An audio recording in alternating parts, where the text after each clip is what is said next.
একজন পরিচিত বক্তা, সেলিব্রিটি বক্তা, আমাদের প্রিয় ভাই আবু তোহা মোহাম্মদ আদনান, তার স্ত্রী লাইভে এসে তার বিরুদ্ধে পরকীয়ার অভিযোগ করলেন, যিনি বিমান বালাইয়া রোস্টের সঙ্গে প্রেম প্রীতি করে, এবং তার অভিযোগ ধরে আজকে তাদের ভেতরে ডিভোর্স হয়েছে, তালাক হয়ে গেছে, বিচ্ছেদ হয়ে গেছে। অর্থাৎ আবু তো আদনান এবং তার দ্বিতীয় স্ত্রী সাবিকুন নাহারের সঙ্গে বিবাহ বিচ্ছেদ হয়ে গেছে, একেবারে খুলাসা হয়ে গেছে। মিডিয়াতে দেখলাম অনেকে প্রচার করতেছে যে 8 ভরি স্বর্ণের বিনিময়ে তালাক হয়ে গেলেন, বিবাহ বিচ্ছেদ হয়ে গেলেন। 8 ভরি স্বর্ণের দাম কত খবর জানেন? 16 লক্ষ টাকা। এর আগেও 2 স্বামী ছাড়ছে, এটাও ছাড়লো। এভাবে বছর 5 চললে তো কোটিপতি হয়ে যাবে। কথা কর না, 16 ভরি স্বর্ণ বুঝে নিছে। আগের স্বামী বলতেছে আমার এখানে 7 বছর সংসার করতে 2টা মেয়ে, সেই সংসার শেষ, আর একটা শেষ। স্বামী একটা ধরে আর একটা ছাড়ে, এটা কি কোনো ভালো স্ত্রীর লক্ষণ হতে পারে? সে আবার নিজেকে পরিচয় দিচ্ছে আমি আলেমা। ভালো করে বোঝেন, আল্লাহর কোরআন বলেছে শয়তানের ষড়যন্ত্র হলো দুর্বল, কিন্তু মহিলার ষড়যন্ত্র হলো ভয়ঙ্কর। সরাসরি কোরআনের বক্তব্য। সূরা নিসার 76 নম্বর আয়াতে আল্লাহ বলেন ইন্না শাইতানি কানা দাঈফা, নিশ্চয় শয়তানের ষড়যন্ত্র হলো দুর্বল। আর সূরা ইউসুফের 28 নম্বর আয়াতে আল্লাহ বলেন ইন্না কাইদা কুন্না আযীম, মহিলারা যে ষড়যন্ত্র করে এই ষড়যন্ত্র যেন তেন ষড়যন্ত্র নয়, এই ষড়যন্ত্র হলো ভয়ঙ্কর ষড়যন্ত্র। শয়তানের ষড়যন্ত্রতে যদি পড়েন বাঁচার বুদ্ধি আছে, কিন্তু মহিলা যদি আপনার বিরুদ্ধে ষড়যন্ত্র করে ইউসুফ নবীর মতো অপবাদ পাওয়া ছাড়া কোনো উপায় নাই। আজকে আপনি স্ত্রী হয়ে স্বামীর বিরুদ্ধে অভিযোগ করলেন সে পরকীয়া প্রেম করেছে, অথচ 2 ঘন্টা লাইভ করে কান্নাকাটি করলেন, পরকীয়া প্রেমের কোনো প্রমাণ দিতে পারলো? শুধু কান্না করে বললো স্বামী আমাকে ধরে পিটাই মারে, ঝগড়া হয়। আচ্ছা বলেন তো, স্বামী স্ত্রী ঝগড়া হয় না, মারামারি হয় না, এমন কোনো বাপের বেটা হাত তুলে বলতে পারবে? কেন আমরা যে হুজুর, আমাদেরও তো হয়। কথা কর না কা, স্বামী স্ত্রী সম্পর্কই হলো টক ঝাল মিষ্টি, সুখ দুঃখ কষ্ট সবই থাকবে। আরে ভাই, আমরা তো দূরের কথা, আমাদের নবী মুহাম্মদ রাসূলুল্লাহ সাল্লাল্লাহু আলাইহি ওয়াসাল্লাম, তার সাথে তার স্ত্রী আম্মা জান মায়েশা সিদ্দিকার, তারও মনোমালিন্য হতো, হযরত ওমর ফারুক যে মীমাংসা করে দিত।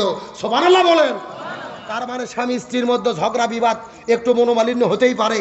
আপনি সেটা মিডিয়াতে যে প্রচার করে দিলেন, তার মানে আপনার উদ্দেশ্যই ছিল এই সম্পর্কে ছিন্ন করে আর এক জায়গায় যাওয়া। আল্লাহর কোরআন বলেছেন হুন্না লিবাসুল লাকুম আনতুম লিবাসুল লাহুন্না, স্বামী স্ত্রী উভয়ের পোশাক স্বরূপ। পোশাক মানে শুধু শাড়ি কাপড় নয়, পোশাকের ব্যাখ্যা হলো স্ত্রী স্বামীর ঘটনা জানে, স্বামী স্ত্রীর ঘটনা জানে, স্বামী স্ত্রীরটা গোপন রাখবে, স্ত্রী স্বামীর গোপন বিষয় গোপন রাখবে। এটাই হলো এই আয়াতের দাবি। আপনি কি ভাবছেন মিডিয়াতে প্রচার করে দেশের লোক এসে স্বামী স্ত্রীর গন্ডগোল মিটাতে পারবে? স্বামী স্ত্রী নিজেরা যদি স্বামী এবং স্ত্রী বানায় সেজন মিস্ত্রি, এ বড় কঠিন কারিগর, নিজেরা যতক্ষণ ঠিক না হবে বিচারপতি এসেও কোনো কাজ হবে না। এই জন্য ঝগড়া বিবাদ যাই হোক এটা নিজেরা গোপন রাখেন। এখন প্রকাশ করে দিলেন, সংসারটা বিচ্ছেদ হয়ে গেল, এটা কি ভালো হলো?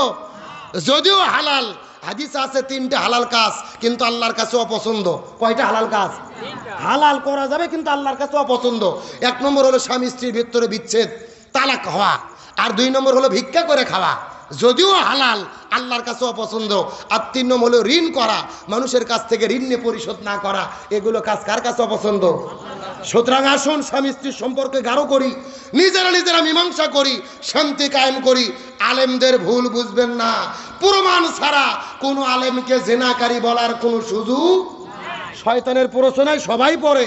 হুজুর মানে যে ফেরেশতা তা না, হুজুররাও অন্যায় অপকর্ম করে, তবে প্রমাণ করার আগে, তদন্ত করার আগে কাউকে অপবাদ দেওয়া যাবে? আলোচনা কি তাহলে আর মিনিট 10 টাইম দেওয়া যাবে? জোরে বলেন যাবে? তাহলে বলেন রাসূলের চাচা আবু তালিব কোথায় যাবে? আরো জোরে বলেন। আমার প্রিয় বন্ধুগণ, মুসলমান ভাইরা গভীর মনোযোগ লক্ষ্য করুন। নবীজির চাচা আবু তালিব কেন জাহান্নামের মধ্যে যাবে, আলোচনাটা আপনাদের মধ্যে অবশ্যই করব। তবে এখন আবার চলে যেতে চাই মহিলাদের আলোচনার দিকে। চিৎকার করে বলেন তো, মহিলাদের কয়টা আমল করতে হবে? কিন্তু ফাতেমা জিজ্ঞেস করে বলে বাবা আপনার কাছে জানতে চাই এই 4টা আমলের ভেতরে সবচাইতে দামি আমল কোনটা? মনে আছে না নাই? এ মুরবি কি খবর বা? না না, বেশি পেশাব করা কিন্তু লক্ষণ ভালো না, ডায়াবেটিস হবে, বাড়ির বউ থাকলে আরো বিপদ। শোনেন, জীবনে কতদিন সিনেমার হলে গেছেন? এশিয়া মহাদেশের সবচেয়ে বড় সিনেমা হল নাম কি? মনিহার। হলত সিনেমা দেখতে যে 3 ঘন্টা সিনেমা দেখেছে এমনও যুবক পেশাব লাগলে ওঠে না, সিপি মারে বসে থাকে। কথা বল না গা? তাহলে কোরআনের মহব্বতে 10টা মিনিট থাকা যাবে না? ওটা উঠির কোনো সুযোগ? আমার বন্ধুগণ, মুসলমান ভাইরা গভীর মনোযোগ লক্ষ্য করুন। ফাতেমা ডাকতে পারে, বাবা আপনার কাছে জানতে চাই, এই 4টা আমলই জরুরি, কিন্তু 4টা আমলের ভেতরে সব চাইতে দামি আমল কোনটা? রসুল ডাকতে বলে, ফাতেমা রে, তুমি খুব গুরুত্বপূর্ণ প্রশ্ন করেছো রে মা। এই 4টা আমলের মধ্যে সব চাইতে গুরুত্বপূর্ণ আমল কোনটা? যদি জানতে চাও মনোযোগ দিয়ে শুনে নাও। 1 নম্বর হলো নামাজ। নামাজ হলো ওয়াক্ত মতো ফরজ। ফজরের সময় ফজর, যোহরের সময় যোহর, আসরের সময় আসর, মাগরিবের সময় মাগরিব, এশার সময় এশা। নামাজ হলো ওয়াক্ত মতো ফরজ। রমজান মাস যখন আসবে তখন রমজান মাসে রোজা রাখা ফরজ, রমজান মাসের বাইরে রোজা রাখা ফরজ। নামাজ হলো ওয়াক্ত মতো ফরজ। রমজান মাস যখন আসবে তখন রমজান মাসে রোজা রাখা ফরজ। আর স্বামী যখন কাছে থাকবে তখন স্বামীর খেদমত করা ফরজ। স্বামী যখন কাছে থাকবে, জোরে বলেন কোথায় থাকবে? জোরে বলেন কোথায় থাকবে? স্বামী যখন কাছে থাকবে তখন স্বামীর খেদমত করা ফরজ। কিন্তু আপনাদের জিজ্ঞাসা করি, বলেন তো, স্বামী বিয়ে করার পরে ওই বউকে রেখে যদি মালয়েশিয়া সৌদি আরবে যায়, ওই বউ কি স্বামীকে খেদমত করতে পারবে? আরো জোরে বলেন পারবে? দেখবেন কত স্বামীগুলো সুন্দরী মেয়েদেরকে বিয়ে করার পরে ওই বউকে ঘরের মধ্যে রেখে বিদেশে চলে গেছে, 10 বছরে বাড়ির মধ্যে ফেরে না, বইয়ের নামে অ্যাকাউন্ট করেছে, প্রত্যেকটা মাসে মাসে বউকে টাকা পাঠায়া দেয়। 10 বছর পরে বাড়ির মধ্যে আসার পরে দেখে ঘরের মধ্যে বউ নাই, অ্যাকাউন্টে টাকাও নাই। কতক্ষণ এমন ঘটনা আমাদের দেশের মধ্যে ঘটে কি ঘটে না? তার মানে বোঝা গেল স্বামী স্ত্রী যখন কাছাকাছি থাকে না তখন ভেজাল হওয়ার সম্ভাবনা আছে না নাই? এই জন্য নবী ডাকতে বললেন, স্বামী যখন কাছে থাকবে তখন স্বামীর খেদমত করা ফরজ। আর পর্দার কোনো বয়স নাই, পর্দার কোনো মুহূর্ত নাই, পর্দার কোনো ওয়াক্ত নাই। একটা মহিলা যুবতী হওয়ার পর থেকে প্রতিটি জায়গায়, প্রতিটি ক্ষণে, প্রতিটি মুহূর্ত পর্দা মেনে চলা ফরজ। ফাতেমা ডাকতে বলে, বাবা আমি বুঝতে পেরেছি মহিলাদের জন্য 4টা আমলই জরুরি, কিন্তু 4টা আমলের ভেতরে সবচাইতে দামি আমলের নাম হলো পর্দা। জোরে বলেন আমল কি? কে রে, পর্দার মিছিল করতে কি ভয় লাগে? এমন সাউন্ড দেবেন মহিলা প্যান্ডেল যেন পার হয়ে যায়। এ সবচাইতে দামি আমলের নাম কি? আরো জোরে, জোরে হলো না? ওই পর্দা করার দরকার আছে না নাই? কিন্তু বাংলাদেশের মা বোনেরা কি পর্দা করে? জোরে বলেন পর্দা করে? আরে অধিকাংশ মহিলা পর্দা করে না তার স্বামীর কারণে। জোরে বলেন কার কারণে? আজকে বাংলাদেশে দেখলাম দুঃখজনক ঘটনা, একটা স্বামী এবং স্ত্রী মিলে, 2 জনে মিলে মিলামিশা করে অশ্লীল ভিডিও বানায়া, পর্ন ভিডিও তৈরি করে ওয়েবসাইটে পুরো পৃথিবী ছড়িয়ে দিচ্ছে। জোরে বলেন নাউজুবিল্লাহ। আশ্চর্যজনক বিষয়, বাংলাদেশের ছেলে এবং মেয়ে, মেয়ের বাড়ি মানিকগঞ্জ, ছেলের বাড়ি চট্টগ্রাম, 2 জনে মিলে পর্ন ভিডিও তৈরি করে, অশ্লীল ভিডিও তৈরি করে পুরো পৃথিবীতে ছড়িয়ে দিচ্ছে। আবার তারা ফেসবুক স্ট্যাটাস দিয়েছে যে এই কাজ করার জন্য আমরাই বাংলাদেশে 1 নম্বর। যেরকম সুবহানাল্লাহ। কি যেরকম নাউজুবিল্লাহ। তাহলে চিন্তা করেন কত বড় স্পর্ধা। 90% মুসলমানের দেশে অশ্লীল মিলামিশার ভিডিও তৈরি করে পুরো পৃথিবীতে ছড়িয়ে দিয়েছে। তারা নাকি র্যাঙ্কিংয়ে 8 নম্বর হয়েছে পুরো পৃথিবীর ভেতরে। তারা মেলামেশা করে পুরো পৃথিবীতে ছড়িয়ে দিল। আজকে মিডিয়াগুলো তোলপাড়, টেলিভিশনগুলো খবর প্রচার করতেছে। যারা এই বিষয় জানতো না, ওদেরকে চিনতো না, তাদেরকেও চিনে দিচ্ছে। কতক্ষণ না কা? কিন্তু তারা বাংলাদেশ প্রশাসনকে বলি, খবর যেহেতু প্রচার হয়ে গেছে, এদের জেলেবন্দি করে 3 মাস পরে যদি ছেড়ে দেন এর আরো খারাপ হবে।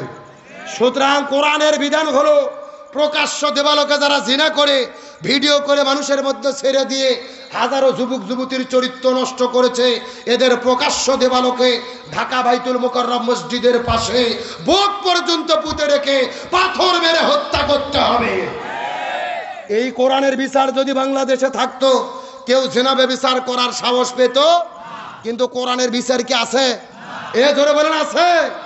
আজকে ওদেরকে ধরেছে পতিতালয়ে, সেখান থেকে ধরে নিয়ে যায়, 1 মাস পরে জেল থেকে বের করে দেয়, ওরা যাই আরো 100 ডিগ্রি ফোর্সে চালায়। কথা বল না কে? তাহলে এদের 2 জন গ্রেফতার করলেন, শাস্তি কি? আল্লাহর কোরআন বলেছে ওয়াজানিয়াতু ওয়াজানি ফাজলিদু কুল্লা ওয়াহিদিম মিনহুমা মিয়াতা জালদা।